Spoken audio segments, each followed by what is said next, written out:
Number one, we need to rebuild our infrastructure. What do I mean by that? I was just talking to the head of your select board here.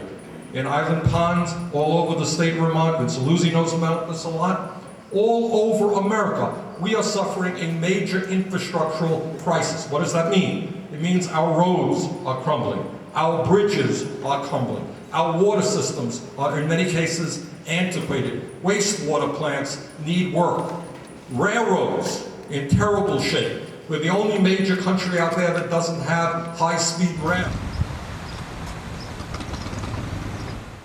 Today, a two-income family, husband and wife both working sometimes incredibly long hours, has less disposable income than a one-income family did in 1973.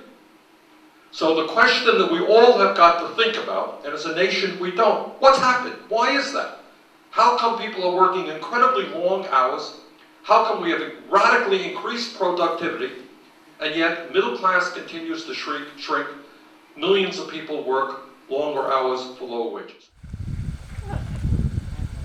Without further ado, welcome everyone, and it's my great pleasure to introduce to you your United States Senator, Bernie Sanders. Thank you. I think what democracy is about is people getting together and talking about the most serious issues facing our communities and our nation. And this will be a big deal nationwide. There's not a lot of really comprehensive programs going on that are really increasing the quantity of local food in schools. We now have the dubious distinction, Carol, I don't know if you know this, we now rank 12th in the world in terms of the percentage of our young people who are going to college. Do you know that?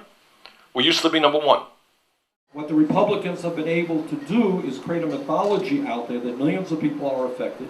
If we repeal the estate tax, which was brought in 1916, pushed by Teddy Roosevelt, we will lose $1 trillion in income over a 10-year period, all benefiting the top 0.3%.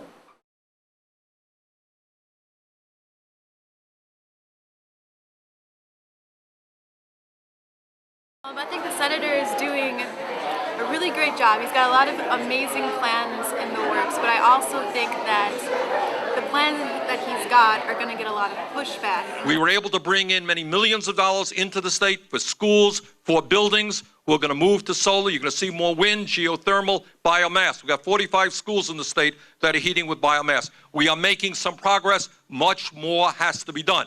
And when we do that, number one, we create good-paying jobs. Two, we cut greenhouse gas emissions. And number three, we don't have to support the King of Saudi Arabia and get ourselves involved in wars which we otherwise should not be involved in.